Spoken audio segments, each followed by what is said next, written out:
गुरु प्यारी साध संगत जी, नमस्कार जी। आप सब कैसे हो?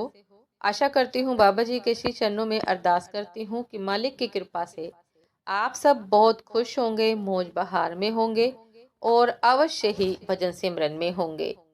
साध संगत जी, मैं हाजिर हूँ बाबा जी द्वारा फरमाए गए सत्संग को लेकर।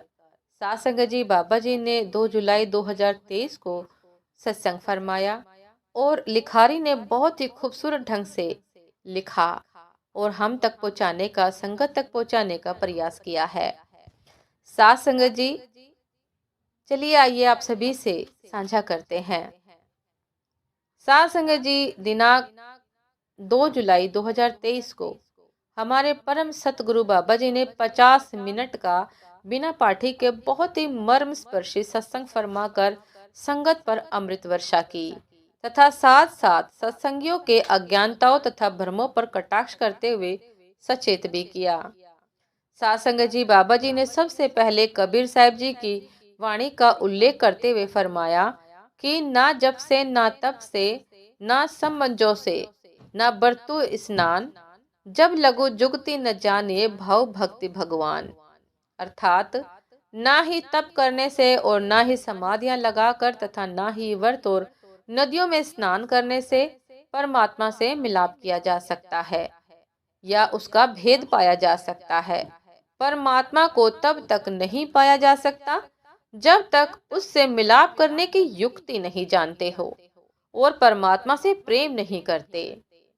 साथ संगत जी, आगे उन्होंने साईं बुल्ले शाह जी को की बाणी फरमाते हुए कहा कि लखवारी जे करे इबादत तो भी बने ना निमाजी, जिधर प्यार न होसी बल्ले रब न होसी राजी।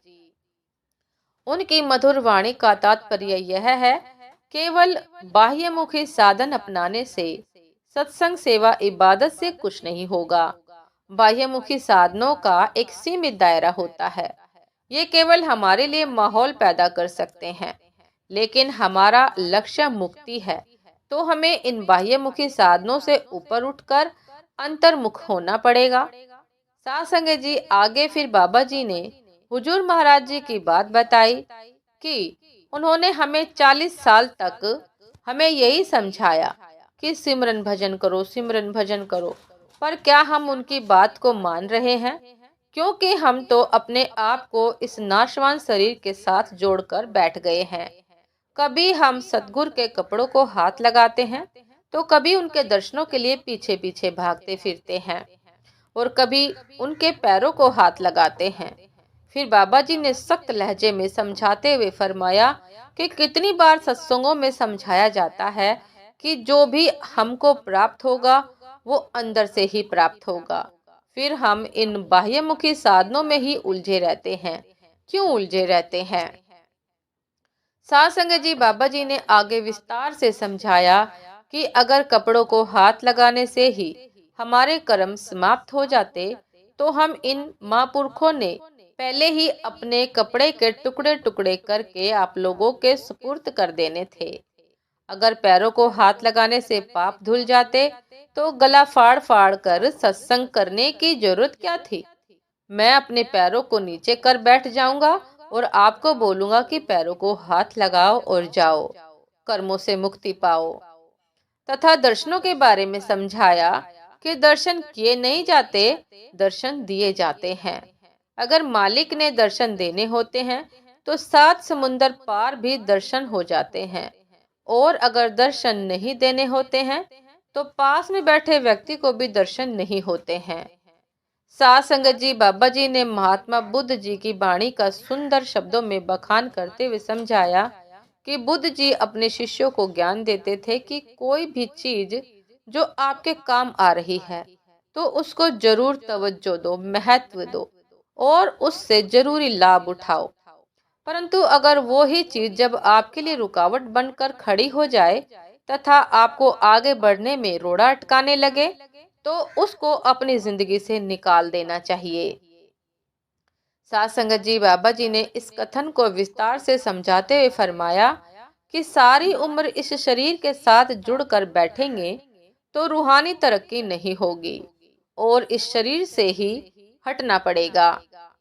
उस समय कुछ देर के लिए माहौल गमगीन हो गया तथा सबकी आंखें नम हो गई जब बाबा जी ने अपने स्वरूप को भी संगत की भलाई के लिए समर्पित करने को कहा। उन्होंने जोर देकर फरमाया कि अगर मेरा बाह्य स्वरूप आपके रूहानी तरक्की में रुकावट पैदा करता है तो उसको भी अपनी जिंदगी से हटा दो और केवल सिमरन भजन पर ध्यान दो। साथ संगत जी, ऐसे होते हैं शब्द स्वरूपी सतगुरु जो संगत की आध्यात्मिक तरक्की के लिए अपना देह स्वरूप भी हटाने के लिए तत्पर रहते हैं। साथ संगत जी, बाबा जी ने अपने मुखार बिंद से आगे अमृत वर्षा की कि शब्द स्वरूपी सतगुरु इस पृथ्वी पर आपको समझाने के लिए आपके समान शरीर धारण करके आते हैं। गुरु को शरीर के कारण नहीं मानते हैं, उनको तो उनकी रूहानियत और परमार्थ के कारण जानते हैं। सतगुरु इसलिए आते हैं कि संगत की रूहानी तरक्की हो तथा उनके द्वारा बख्शी गई युक्ति द्वारा गुरमुख अपनी आत्मा को परमात्मा से जोड़कर, शब्द से जोड़कर मुक्ति पा सके तथा हमेशा के लिए इस नाशवान संसार से छुटकारा पाकर परम आनंदित हो सके। बाकी सतगुरु इसलिए नहीं आते कि अपनी सेवा करवाएं।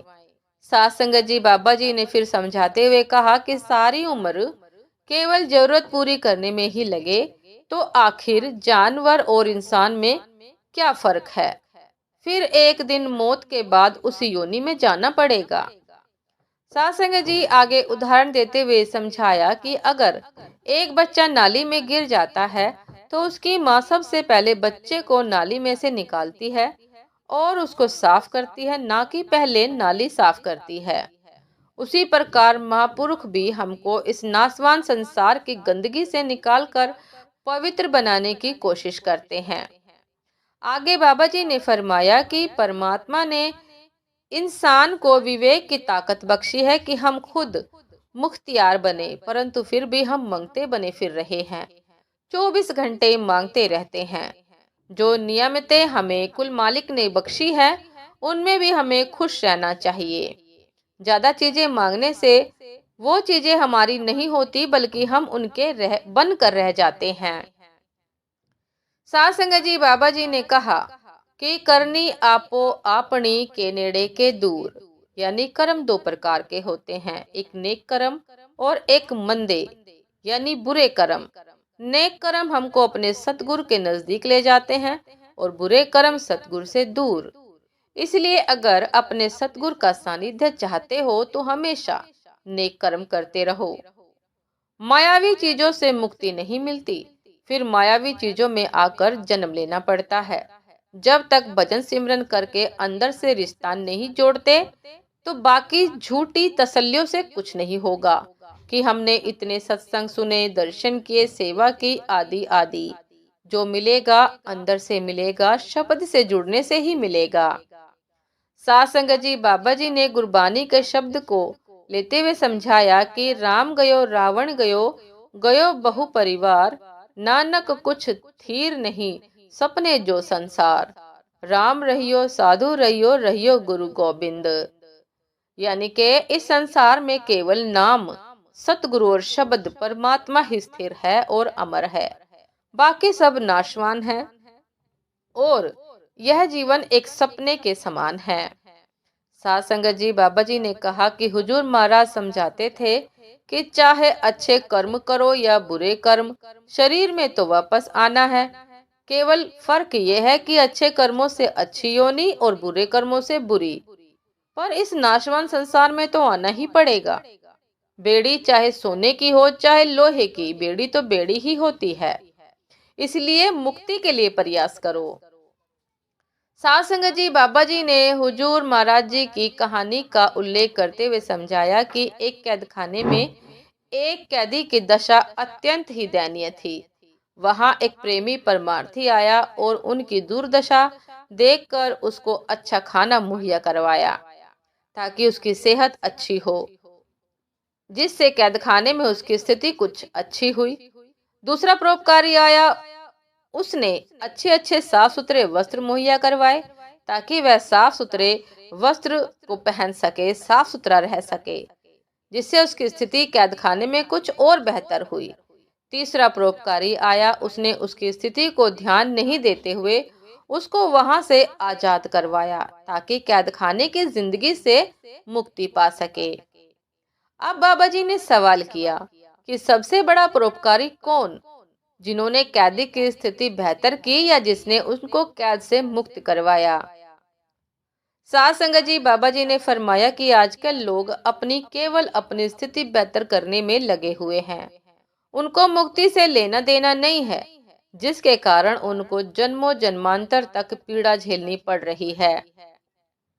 आगे बाबा जी ने सख्त हिदायत देते हुए कहा कि ब्यास डेरा कोई तीर्थ नहीं है जहां अपने कर्म धोने आओ। सच्चा तीर्थ तो नाम है, शब्द है। डेरे का संबंध परमार्थ से है, यह केवल खाने पीने सोने के लिए नहीं है।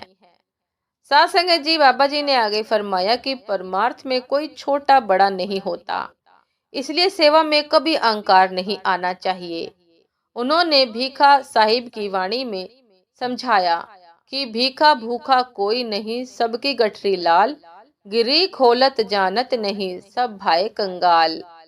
यानी कि कुल मालिक ने सबके अंदर शब्द की नियामत एक समान दी है, परंतु हम गांठ खोलना जानते नहीं, तभी खाली हाथ बैठे हैं।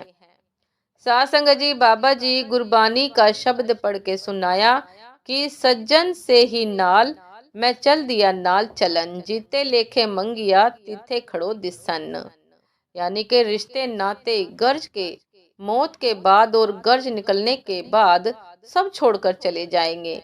बाबा जी ने यह भी कहा कि हमें अपनी जिम्मेदारियां यानी कि घर परिवार समाज संसार को नहीं भूलना चाहिए, परंतु एक जिम्मेदारी कुल मालिक की तरफ भी है, जिसने हमको यह सर्वश्रेष्ठ सिरमौर योनि बख्शी है।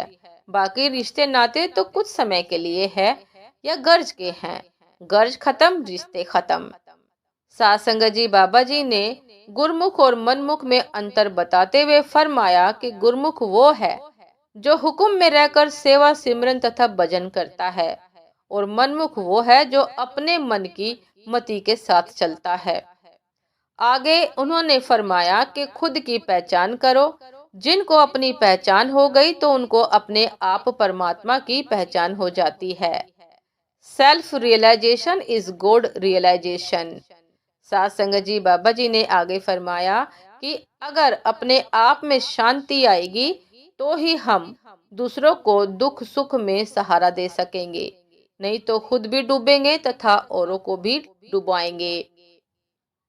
साथ संगत जी, बाबा जी ने बताया कि सतगुरु द्वारा बताई करनी के मार्ग को ही अपनाना चाहिए। करनी आज नहीं कर सके तो कल परसों नहीं होगी। साथ संगत जी, अब्बा जी ने कहा कि करनी आज नहीं कर सके तो कल परसों नहीं होगी। सबसे बड़ा रिश्ता परमात्मा का है, उनका शुक्र करो और उनके लिए वक्त निकालो। आपका दुख सुख कोई नहीं बांट सकता, केवल परमात्मा ही बांट सकता है, इसलिए उनके लिए समय निकालो। उन्होंने गुरबानी का जिक्र करते हुए फरमाया कि पूजा कीजिए नाम ध्याइए, बिन नाम पूजा न होए, नानक के घर केवल नाम, हुक्म मानिए ते पाइए। बाबा जी ने अंत में शिकायत भरे लहजे में फरमाया कि अगर हम अपने सतगुरु को प्यार प्रेम करते हैं तो वो भजन सिमरन के जरिए दिखाओ, अपनी करनी में लाओ। साथ संगत जी, मैं संतों के शब्दों में कहूंगा कि हम गुरु को तो मानते हैं पर गुरु की नहीं मानते। अतः अगर हम गुरु के साथ साथ गुरु की भी माने तो इस नाशवान संसार से मुक्ति निश्चित है। साथ संगत जी, लिखारी ने बहुत ही खूबसूरत ढंग से बाबा जी के वचनों को समझाने का प्रयास किया है। साथ संगत जी, यदि दासी से बाबा जी के वचनों की चर्चा करते हुए कुछ भी गलती हो गई हो तो दासी क्षमा प्रार्थी है। साथ संगत जी, आपसे फिर मुलाकात होती है एक नए शब्द साखी के साथ, बाबा जी के ऐसे ही वचनों के साथ। तब तक के लिए दासी को आज्ञा दीजिए। नमस्कार जी। सदा खुश रहिए, मुस्कुराते रहिए और बाबा जी द्वारा बताए गए सत्संग में जो भी वचन बाबा जी ने बताए हैं उनका पालन कीजिए। नमस्कार जी।